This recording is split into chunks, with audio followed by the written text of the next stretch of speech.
કીર્તિ મંદિરમાં ગઈ તારીખ 19/1/2026 BNS 316(2) અંતર્ગત ગુનો દાખલ કરવામાં આવ્યો છે।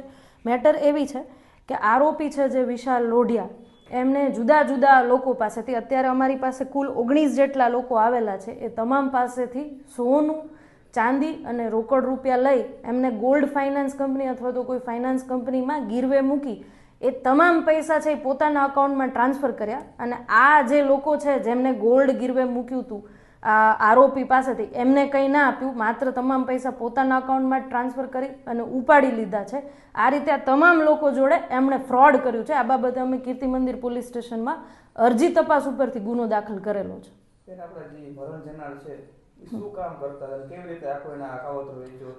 મરણ જનાર છે એ હાલ અમારી તપાસ પ્રમાણે સોની હતા અને ગઈ 3/1/2025 એમણે પોતે ગળા ફાંસો ખાઈ અને સુસાઇડ કરેલું છે, જે બાબતે ઉદ્યોગનગર પોલીસ સ્ટેશનમાં એડી દાખલ કરેલી છે। એમની એમઓ એવી હતી કે અમારી પાસે જે એક ફરિયાદી છે મેહુલ શ્યામભાઈ લોઢિયા, એમની પાસેથી 30 તોલા, હિતેશ મનુભાઈ લાલવાણી એમની પાસેથી 79 ગ્રામ, પ્રદીપભાઈ એમની પાસેથી 20 કેરેટ 25 ગ્રામ જેટલું સોનું, ટૂંકમાં તમામ લોકો પાસેથી જુદા જુદા દાગીના લીધા। પોતે સોની હતા એટલે એમને ત્યાં કોઈ સમૂહ કરાવવા આવતું હોય, એમને ત્યાં કોઈ ગાંઠ ગળાવા આવતું હોય, આ તમામ દાગીનાઓ લઈ અને એમને total L&T finance, Manappuram, Capri, ITI અને HDB જેવી ફાઇનાન્સ કંપનીમાં લોન ઉપર મૂકેલા હતા અને તમામ જે આ પૈસા છે પોતાના પર્સનલ અકાઉન્ટમાં ટ્રાન્સફર કરીને ઉપાડી લીધેલ છે। મેડમ, આપઘાતનું કારણ જાણવા મળ્યું? આપઘાતનું કારણ અત્યારે તો એમના વાઈફના કહેવા પ્રમાણે એવો કોઈ ફાઇનાન્શિયલ પ્રેશરમાં હતા।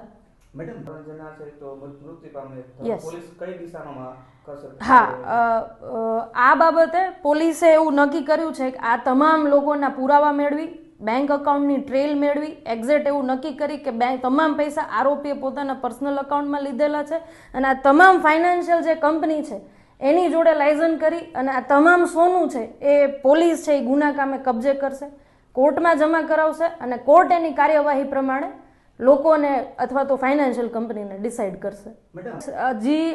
હું આ પ્રેસ મીડિયાના માધ્યમથી પણ કહેવા માંગુ છું કે આપમાંથી પણ કોઈ જોડે વિશાલ લોઢિયા પાસે આપે દાગીનો આ સમૂહ કરાવવા આપેલો હોય કે ગીરવે મૂકવા માટે આપેલો હોય અને આપે હજુ પોલીસને સંપર્ક ના કર્યો હોય તો આપ પોલીસને સંપર્ક કરો, એવું હું મીડિયાના માધ્યમથી કહેવા માંગુ છું। હાલ અમારી પાસે 19 જેટલા લોકોની ફરિયાદ છે, પણ આમાં જે કોઈ પણ લોકો એડ થશે એને અમે તપાસમાં જોઈન્ટ કરીશું। મેડમ, આમાં જે પરિવારજનો છે એ પણ ફરાર થઈ ગયા એવી વાત છે, એની કઈ ડિટેલ મળી?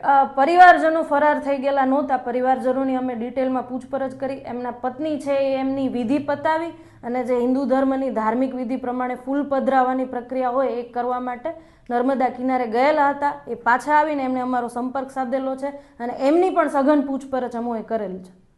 મારું નામ મેહુલ શ્યામભાઈ લોઢિયા છે। મેહુલભાઈ, આખી ઘટના શું હતી, કોણ આરોપીઓ હતા અને તમારું આમાં કઈ રીતે રોકાણ હતું? મારું એવું હતું, વિશાલભાઈ સાથે મારે સોની કામનું લેવડ દેવડ ચાલતી। અમે એના ત્રણેય કારીગર હતા, એ અમને કસ્ટમર પાસેથી ઓર્ડર લઈ અમને ફોરવર્ડ કરતા, એનાથી અમે બનાવી અને પાછો એને દાગીનો બનાવીને દેતા।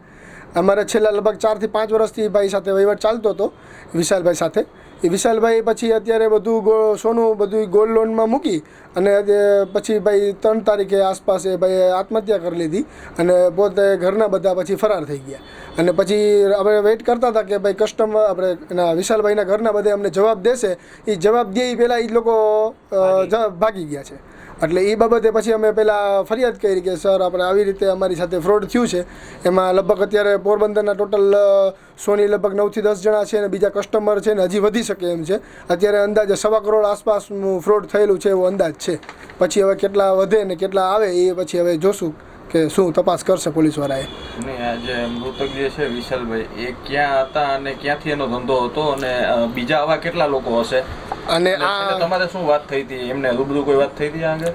આપણે ભાઈ સાથે લગભગ દુકાન છે એમની નાંદોલા પ્લાસ્ટિકવાળી ગલીમાં દુકાન છે અને પરમેશ્વરી જ્વેલર્સ, અને બીજી શોપ છે એમની ગામડે છે આપણે ફટાણા પાસે, અને ત્યાં એ ફટાણાનું ગામનું પણ ઘણું હશે અને બીજા આજુબાજુના ગામડાનું પણ ઘણું હશે આ વિશાલભાઈના ઓલામાં। તમારે છેલ્લે વાત થઈ હતી ત્યારે કે આ અંગે લેવડ દેવડ અંગે કે વાત છેલ્લે પૈસાની વાત થઈ હતી તે 5 વાગે મારે વાત થઈ હતી તો એને મારો જે છેલ્લો એક આ ફિગર હતો એમને મને પૈસા ટ્રાન્સફર કરી દીધા તો 5 વાગે વાત થઈને 7 વાગે આસપાસ ખબર આવી કે એ લોકો આત્મહત્યા કરી લીધું છે વિશાલભાઈ.